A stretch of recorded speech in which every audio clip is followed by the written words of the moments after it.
चैतन्य स्वरूप है, स्वच्छ है, वो स्वच्छता विकृत नहीं हुई है।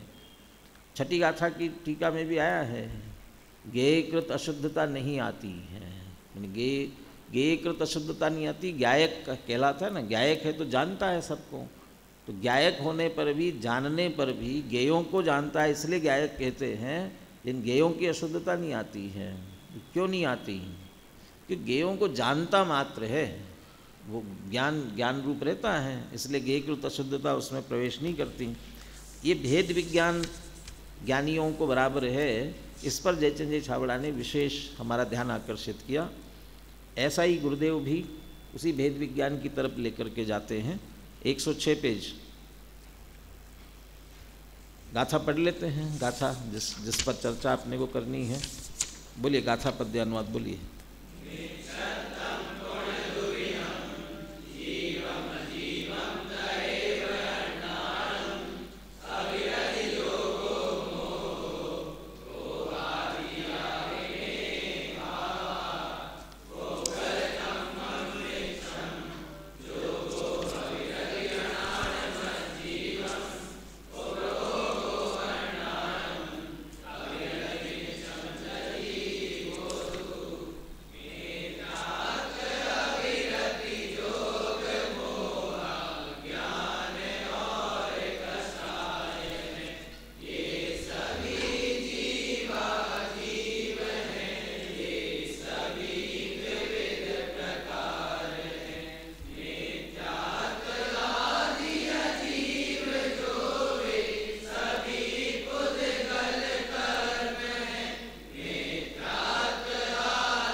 यहाँ जैसे जीव मिथ्यात्व और अजीव मिथ्यात्व, और उसमें यहाँ हमारे प्रति समय मोहनी कर्म का उदय, चारित्र मोहनी का उदय, व उसके कारण से निरंतर होते हुए परिणाम, और उस समय भेद विज्ञान, वो होते हुए उन परिणामों के समय वो भेद विज्ञान। ऐसे आगे 92-93 गाथा में ज्ञान अज्ञान वहाँ फिर चर्चा करने वाले हैं। अज्ञान के कारण से कर्ता बनता है, और जब ज्ञान होता है तो कर्ता नहीं होता, अकर्ता रहता है।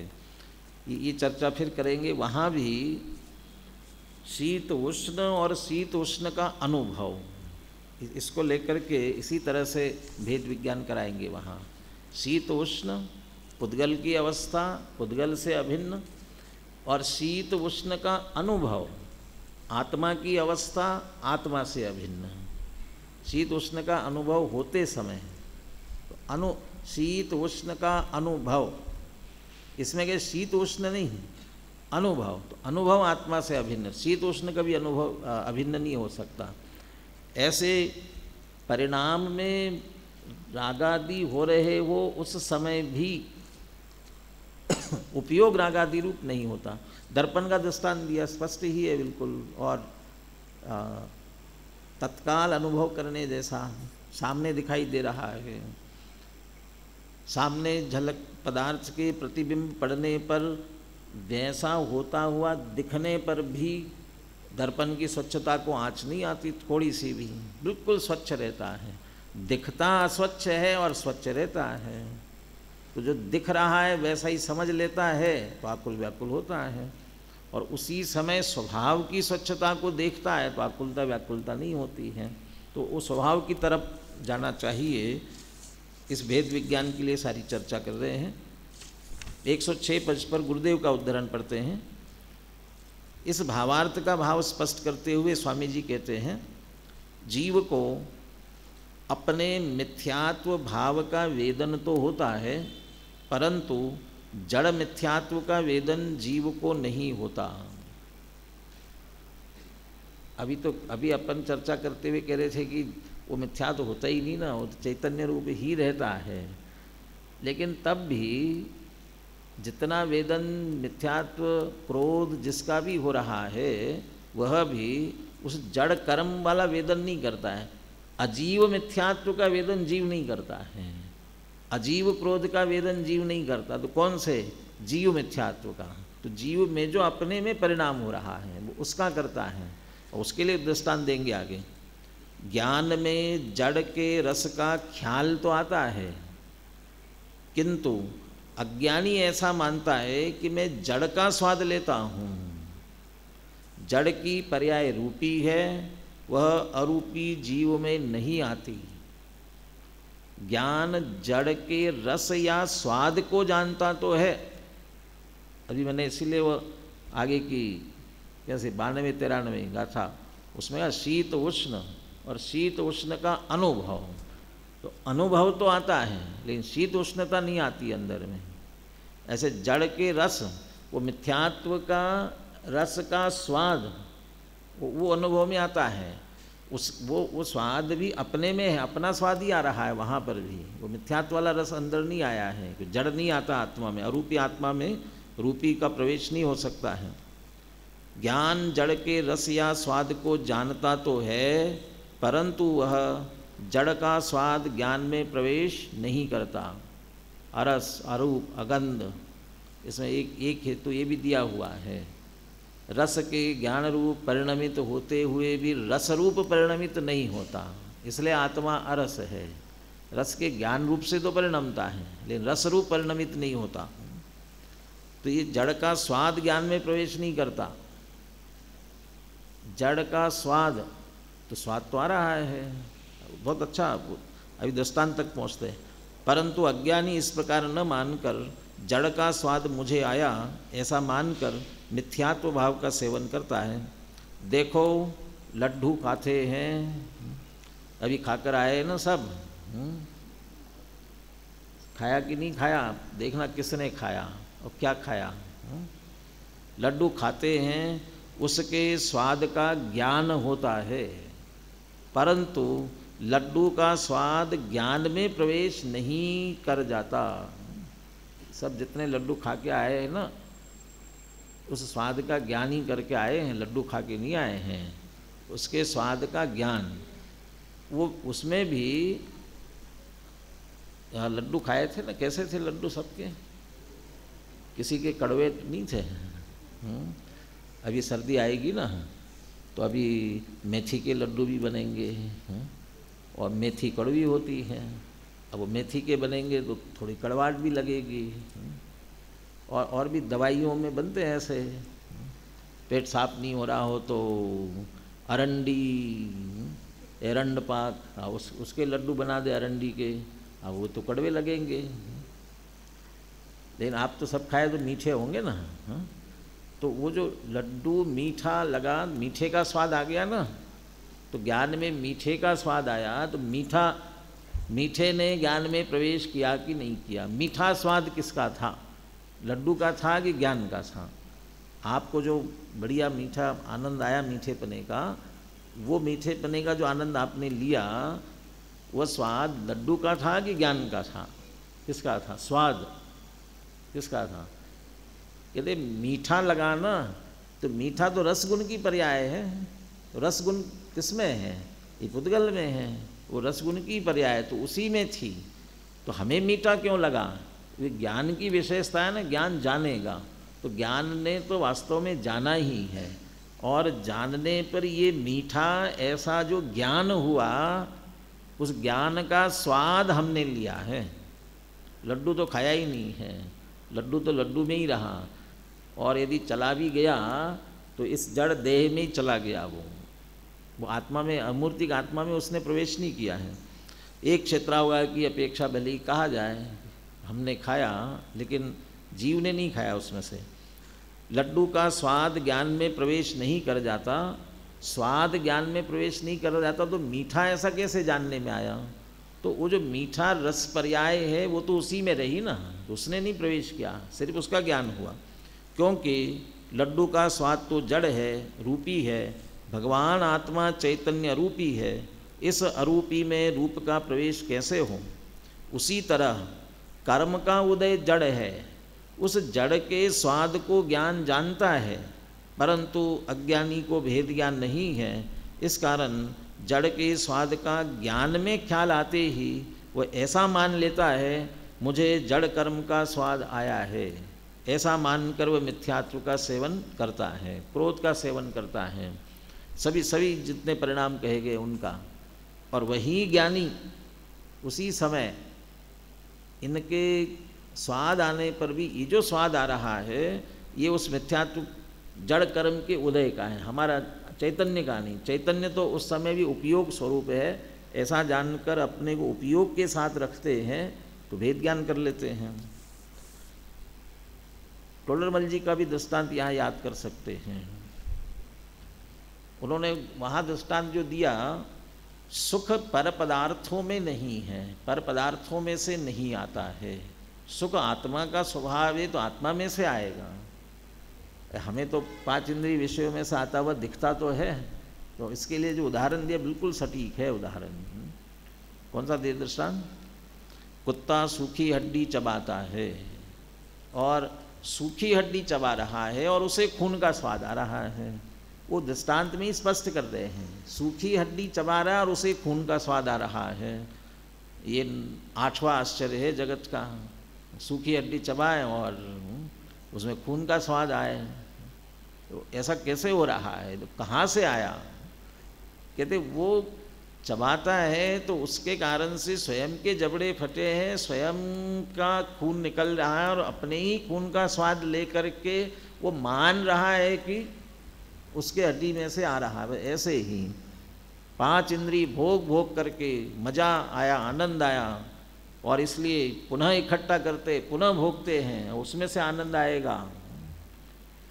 मृग तृष्णा की भांति 5वीं गाथा की टीका में 4थी गाथा सुरत परिचयानुभूदा, जिसने 5 इंद्रिय विषयों को घेर रखा है, घेरा डाला है, 5 इंद्रिय विषयों ने जिसे घेरा है या इसने 5 इंद्रिय विषयों को घेर रखा है मृग तृष्णा की भांति, क्योंकि उससे सुख मिलने वाला तो है नहीं वहाँ से, क्योंकि वहाँ है नहीं। तो हुआ क्या है कि जब विषयों के संपर्क में अति निकट, ये गायक की अति निकटता के कारण से जब वह ज्ञेय ज्ञान में आता है तब हमारा ज्ञान ही प्रवर्तित होता है, और ज्ञान प्रवर्तित होने पर इसे ऐसा लगता है कि निकटता है ना, अति निकटता, उसके कारण से ऐसा लगता है कि वहाँ से आया। ज्ञान ने विषय को जाना और विषय के जानने पर हमारी इधर से मिथ्या बुद्धि ये चली कि इसमें से आनंद आ रहा है, तो वो जो हमारी मान्यता है वो उस मान्यता का ही हम आनंद लेते हैं। जो बढ़िया 1 लाख के मोटरसाइकिल पर बैठकर जो आनंद लेता है ना, गांव के बच्चे एक डंडे पर बैठ करके भी उससे ज़्यादा आनंद लेते हैं। बढ़िया, अब वो उससे ज़्यादा आनंद, अब उसको 1 लाख खर्च करना पड़ता है, अब उसे भी उससे बढ़िया आनंद आ रहा है, घुमाता है, वो खुद मुंह से आवाज़ निकाल करके खुद ही दौड़ करके और बढ़िया आनंद लेता है। तो कहाँ से आनंद आ रहा है? मोटरसाइकिल में से है। अब वो उसको स्वयं का ज्ञान प्रवर्तित हो रहा है, स्वयं की मान्यता, वह झूठी मान्यता है ना। वो बच्चा मैं गाड़ी पे बैठकर चल रहा हूँ, वो झूठी मान्यता में आनंद आ रहा है ना उसको। वो ऐसे जो असली गाड़ी पर बैठा है उसे भी ऐसी झूठी मान्यता का आनंद आ रहा है, असली आनंद वहाँ से आ ही नहीं रहा है। यदि उसी में से आ रहा है तो ये कोई गाड़ी के विज्ञापन वाले बढ़िया एक मॉडल बना करके, पुतला बना करके और उस पर बिठा देवे तो आएगा ना, उसको भी आनंद आए। गाड़ी में से आता है आनंद तो उसको भी आता होगा ना। उसमें वो जड़ है, उसका ज्ञान प्रवर्तित नहीं होता है, ज्ञान प्रवर्तित नहीं होता है इसलिए नहीं आता है आनंद उसे। वो तो जड़ है। कोई मुनिराज को जबरदस्ती किसी गाड़ी में बिठा देवे तो उनको भी आनंद आ जाएगा ना, उसमें से नहीं आएगा। वो उनका ज्ञान उसके साथ में उस रूप प्रवर्तित ही नहीं होने वाला है। तो जो भेद ज्ञान के साथ प्रवर्तित हो रहा है उसे नहीं आएगा। जो मिथ्या मान्यता के कारण से अपना ही ज्ञान प्रवर्तित करके इसमें से आनंद आ रहा है ऐसा मानता है, वो उसे अपने में से आनंद का, झूठे आनंद का भी, तो मिथ्या आनंद का भी प्रवर्तन अपने में से होता है, पर में से नहीं आता। तो वो उस संदर्भ में भी यहाँ इस बात को समझ सकते हैं। कर्म का उदय आने पर जो मिथ्यात्वादि का स्वाद उत्पन्न होता है वह मिथ्यात्वादी अजीव है। ये अंतिम वाक्य कुछ ठीक नहीं लगता है। कर्म का उदय आने पर जो मिथ्यात्वादी का स्वाद उत्पन्न होता है वो मिथ्यात्वादी अजीव है।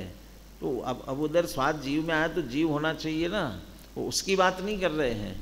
तो फल देने के सामर्थ्य के साथ जो मोनी कर्म के, दर्शन मोनी के मिथ्यात्व का उदय जो आ रहा है उसमें स्वाद आया है, वो अजीव मिथ्यात्व है।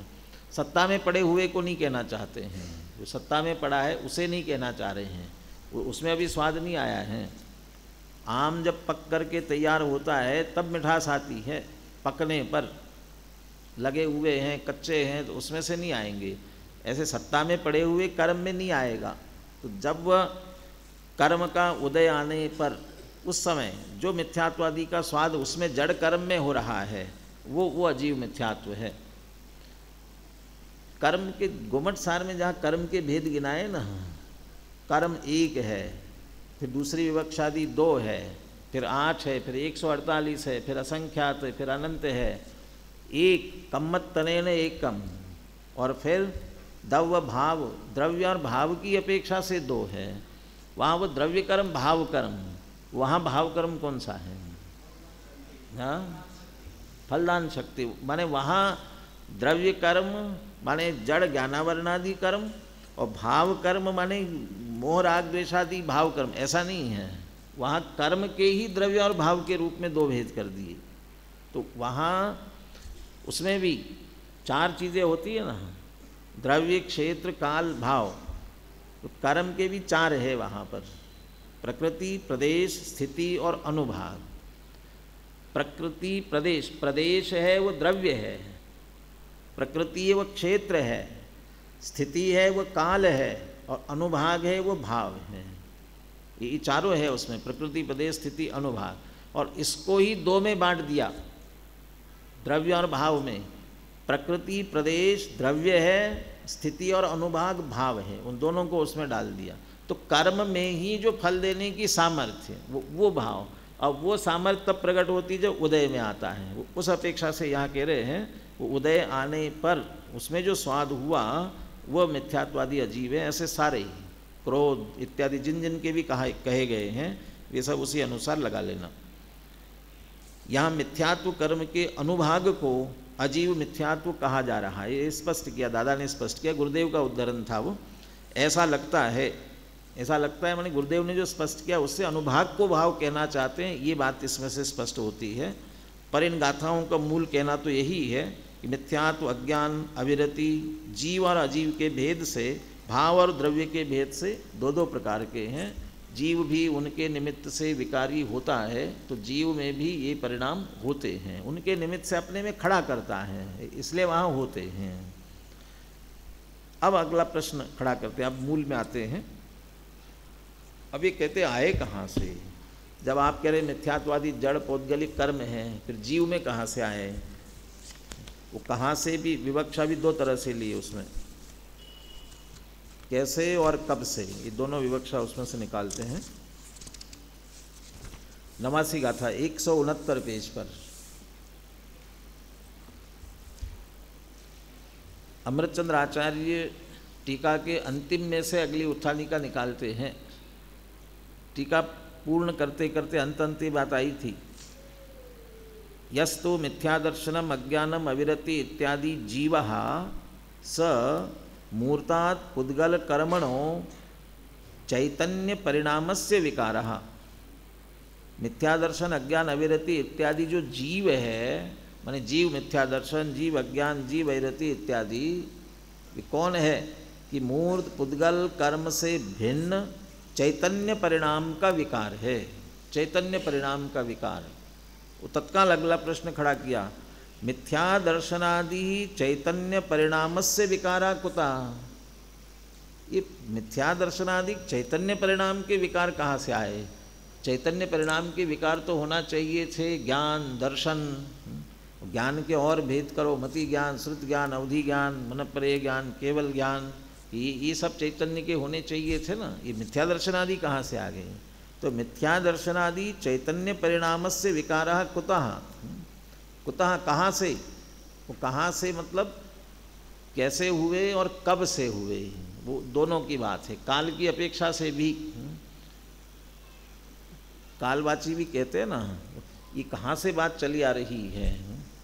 ये बात माने भगवान महावीर के निर्वाण के बाद, जैसा अपने कहते हैं ना कब से लिखी गई, तो वो वहाँ से जोड़ते हैं अपन, वहाँ से चली आ रही है। तो वो काल की अपेक्षा भी बात जोड़ते हैं, तो क्षेत्रवाची का प्रयोग इस तरह से करते हैं। इसलिए वो क्षेत्र कालवाची बात भी इसमें से निकालना, कहाँ से माने कब से, और कुतः ये कहाँ कैसे आ गए, जीव में कहाँ से आ गए, जीव तो चैतन्य रूप है ना, इसमें मिथ्या दर्शन आदि कैसे आ गए, ये दोनों अपेक्षा। चूँकि काल की बात भी दी है और हुए कैसे इसका उत्तर भी दिया है, इसलिए कुतः में से दोनों लेना। इसलिए हिंदी अर्थ करते समय हिंदी अनुवाद देखिए उत्थानिका का। अब यह प्रश्न उपस्थित होता है कि मिथ्यात्वादी भाव आए कहाँ से और ये आत्मा के साथ कब से हैं। तो कुतः में से ही कहाँ से आए और कब से हैं, ये दो प्रश्न खड़े कर रहे हैं। इसका उत्तर इस गाथा में देते हैं। उवो गस्स अणाई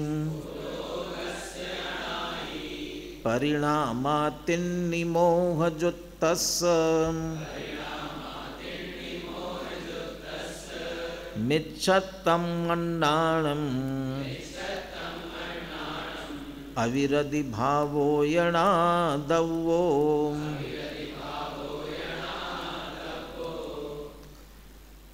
उत्तर आ गया इसमें से कुतः कि अनाई व अनादि है। ये अनादि तो है, फिर भी बताओ ना कहाँ से, वो अनादि में कहाँ ढूंढने जाएंगे, कहाँ से, वो अनादि तो अनादि है, वो उस पर फिर वो ढूंढने की उत्तर देने की ज़रूरत नहीं पड़ेगी, वो अनादि से है, ये वो अनादि से है। तो अनादि से है तो फिर तो स्वभाव हो जाएगा, अनादि से है तो स्वभाव हो जाएगा। नहीं नहीं, स्वभाव नहीं है, मोह जुत्तस, मोह युक्त। तो फिर तो उपयोग था, स्वच्छ था, और मोह का संग किया, तब वह मिथ्या दर्शनादि रूप हो गया। तो बाद में हुआ ना, तो तब से हुआ ना, बता दो ना तब से हुआ कि नहीं, अनादि से। इसलिए वो जो 69-70 गाथा की टीका में था, इतरेतराश्रय और अनवस्था दोष की बात की थी, तो उसका वहाँ भी उत्तर ये दिया था, अनादि संतान होने के कारण से।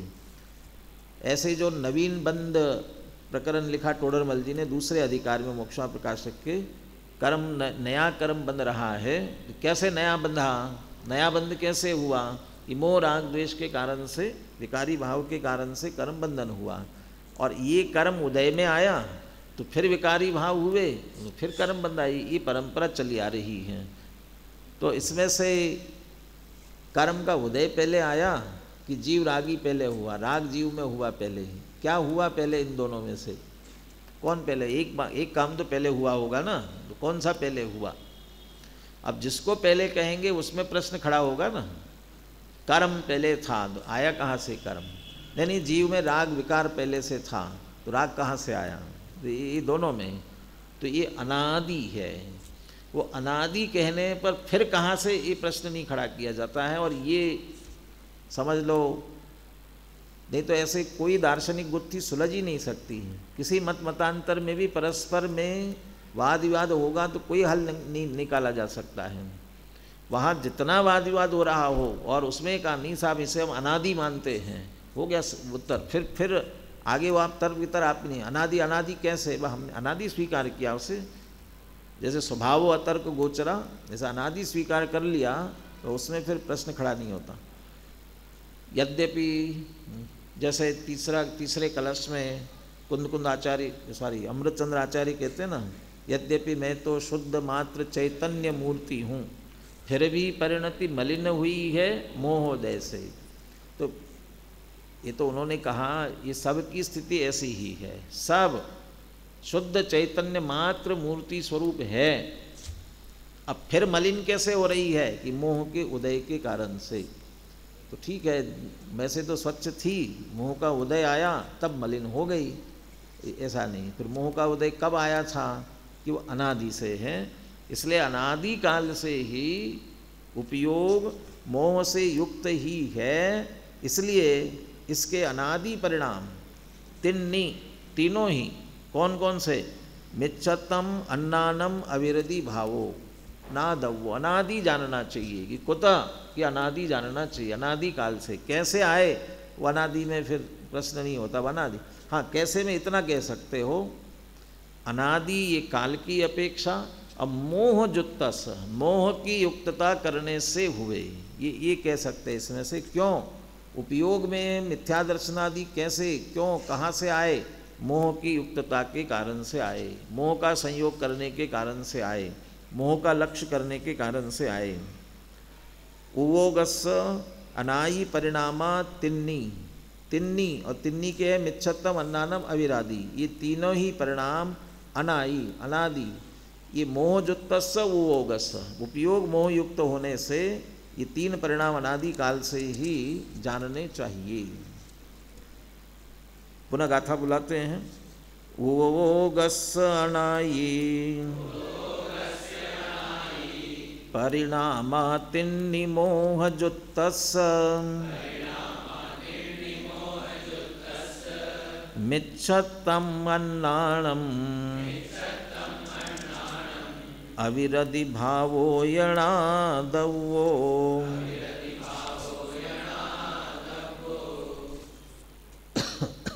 मोह जुत्तस्स अर्थ करते समय सबसे पहले लिया है मोह जुत्तस्स उवोगस, मोह युक्त ऐसे उपयोग के, मोह युक्त उपयोग के मिथ्यात्व, अज्ञान और अविरति भाव, ये तीन परिणाम अनादि से ही जानना चाहिए। मतलब सारे विकारी भाव इसमें शामिल हो गए, वो अनादि से चले आ रहे हैं।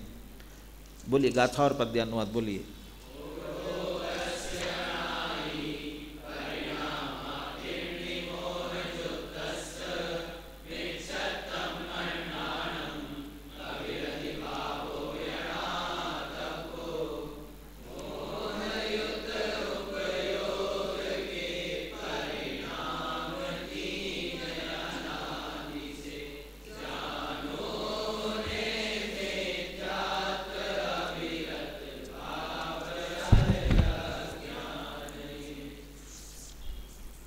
टीका में अमृतचंद्र आचार्य हर बात को तर्क, युक्ति, दृष्टांत से स्पष्ट करते हैं ना।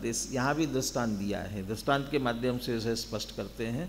और दूसरा, कोई ना कोई एक सिद्धांत सामने रखते हैं, और सिद्धांत को भी आधार बनाते हुए बात करते हैं। आज अकेले अपन सिद्धांत की बात करते हैं, दृष्टांत की चर्चा अपन कल करेंगे। इसलिए पहला 2 पैराग्राफ है, पहला छोटा सा 2 पंक्ति का पैराग्राफ टीका में। उपयोगस्य ही स्वरसतः एव समस्त वस्तु स्वभावभूत स्वरूप परिणाम समर्थत्वे सति अनादि वस्त्वंतरभूत मोहयुक्तत्वात् मिथ्यादर्शनम अज्ञानम अविरति इति त्रिविधा परिणाम विकारः। इसमें से वो सिद्धांत निकालने के लिए वाक्य को थोड़ा इस तरह से पढ़ना पड़ेगा। उपयोगस्य, और ये बात की बात पहले, उपयोगस्य अनादि वस्त्वंतरभूत मोहयुक्तत्वात् मिथ्यादर्शनम अज्ञानम अविरति इति त्रिविधा परिणाम विकारः। ये अंत में जो है ना, पहली पंक्ति के अंत में, यहाँ से उपयोगस्य पहले, उपयोग का अनादि से, अनादि वस्त्वंतरभूत मोहयुक्तत्वात्, अन्य वस्तुभूत जड़ पुद्गल में जो मोहनी कर्म है उसकी युक्तता के कारण, उदय के कारण, अकेले सत्ता में नहीं, उदय के कारण मिथ्यादर्शन, अज्ञान, अविरति इत्यादि जो 3 प्रकार का परिणाम विकार है, उपयोग का इस तरह से अनादि से मोह की युक्तता से होता है। अब सिद्धांत क्या? स्वरसतः एव समस्त वस्तु स्वभावभूत स्वरूप परिणाम समर्थत्वे सति। क्या वस्तु स्वरूप है? वस्तु, जगत का वस्तु स्वरूप क्या है? जगत में जितने पदार्थ है, उस सारे पदार्थों में अपने स्वभाव रूप परिणमन करने की सामर्थ्य है। ये सिद्धांत प्रत्येक वस्तु में, जगत के सारे पदार्थों में, समस्त वस्तु, सारे पदार्थों में स्वभावभूत स्वरूप परिणाम, स्वभावभूत और स्वरूप दोनों शब्द लगा रहे हैं। स्वभावभूत स्वरूप परिणाम समर्थत्वे सति, सब में ये सामर्थ्य पड़ा है। कहाँ से सामर्थ्य आया, किसने सामर्थ्य दिया? ये स्वरसतः, ये अपने आप ही। अग्नि उष्ण क्यों है, पानी ठंडा क्यों है, वो हर एक का जो जो उस रूप होने का सामर्थ्य उसमें कहाँ से आया, वो स्वरसतः एवं। और वो इसमें से ये भी निकालना, आगे आगे चल करके दिया। हर एक जब जिसमें जो शक्ति होती है उसमें किसी दूसरे की आवश्यकता नहीं पड़ती है, अपने आप में सामर्थ्य। तो स्वरूप रूप परिणमने के लिए, सत्ता के लिए अस्तित्व गुण है, उसमें जो स्वभाव है उसके लिए वस्तुत्व गुण है, और स्वभाव रूप परिणमने के लिए द्रव्यत्व गुण पड़ा है उसमें। वो द्रव्यत्व के कारण से, द्रव्यत्व से परिणमन करता है, लेकिन वस्तुत्व को छोड़कर परिणमन नहीं करता। वस्तुत्व माने अर्थक्रियाकारित्व, उसका जो अपना अर्थक्रियाकारित्व है, उसका जो चैतन्य, आत्मा का चैतन्यपना वस्तुत्व है, और द्रव्यत्व के कारण से चैतन्य चैतन्य रूप परिणमित होता है। तो आत्मा के चैतन्य रूप परिणमने की उसमें अपने आप में सामर्थ्य है, इसलिए सहज चैतन्य रूप परिणमता है।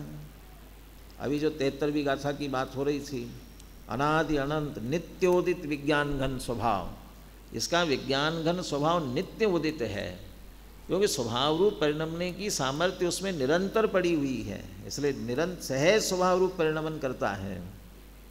तो स्वभाव रूप परिणमन करने की सामर्थ्य है। ये सभी वस्तुओं की बात करी पहले। स्वरसत एव समस्त वस्तु स्वभावभूत स्वरूप परिणाम समर्थत्वे सति। जब जगत के सारे पदार्थों में है तो चैतन्य के उपयोग में नहीं है क्या? जीव के उपयोग में नहीं है स्वभाव रूप परिणमने की शक्ति? फिर वह स्वभाव रूप से क्यों नहीं परिणमता है? उसमें भी स्वभाव रूप से परिणमने की सामर्थ्य है, परंतु ये सती को यहाँ परंतु लगाना, परंतु उसने अनादि वस्तुअंतर्भूत मोह युक्तत्वात्, गंगा हिमालय से निकलती है, अत्यंत पवित्र, तो पवित्र है तो आगे चलते चलते और बंगाल की खाड़ी में जाके मिलती है तो इतनी गंदी क्यों हो जाती है? राम तेरी गंगा मैली हो गई। कैसे मैली हो गई? किसके कारण से हो गई है? कैसे हो गई मैली? वो तो निकली स्वच्छ ही थी, लेकिन कहाँ से मैली होगी? ये बीच में जितनी गंदगी आती गई उसको अपने में समाती चली गई, वो फिर गंदी हो गई। ऐसे ही जैसे सारे पदार्थ स्वरूप से परिणमने में समर्थ है, ऐसा उपयोग भी अपने ही निज रस से ही स्वभाव रूप से परिणमन का उसमें सामर्थ्य है, परंतु वह अन्य वस्तुभूत मोह से युक्त हो जाता है, मोह से संयोग कर लेता है। अब मोह से संयोग करता है तो मिथ्या दर्शन आदि खड़े हो जाते हैं। ये 60 गांठ कब से कर ली इसने? कब से हो गई? कि अनादि से। तो अनादि से ही वस्तुअंतर्भूत मोह युक्त होने के कारण से मिथ्या दर्शन, अज्ञान, अविरति, ये 3 प्रकार का परिणाम विकार हमारे अंदर अनादि से चला आ रहा है। अनुशीलन पढ़ना, अंत अंत में बात निष्कर्ष यहाँ तक निकाल लिया है। अनादि से चला आ रहा है, इसलिए घबराने की जरूरत नहीं है। भले ही कितना ही अनादि से चला आ रहा हो, भेद ज्ञान की एक चिंगारी उसे दूर कर सकती है। भेद ज्ञान की एक कणिका, इतना सा उजाला, इतना भेद विज्ञान हो जाए तो ये दूर हो सकता है। ये क्या बात करते हो? अनादि से चला आ रहा है। अनंत सिद्ध परमेष्टि जितने बैठे हुए हैं, अनंत अरहंत परमात्मा जितने हैं हुए आज तक, वो सब ने ये प्रकट करके बताया, और उस मार्ग पर चलते हुए पंच परमेष्टि, सम्यक दृष्टि ज्ञानी ऐसे भेद विज्ञान के माध्यम से अनादि मोह युक्त होने से मिथ्या दर्शन आदि भले ही हो रहे हों तो भी उनका अभाव करके निर्मल परिणाम अपने उपयोग को स्वच्छ कर सकते हैं। ये सामर्थ्य भी अपने में है और भेद विज्ञान के माध्यम से हो सकती है। वहाँ जाकर के इसे पूरा करेंगे। आगे की टीका विशेष और करेंगे, आप भी जरूर आगे पढ़ करके आवे।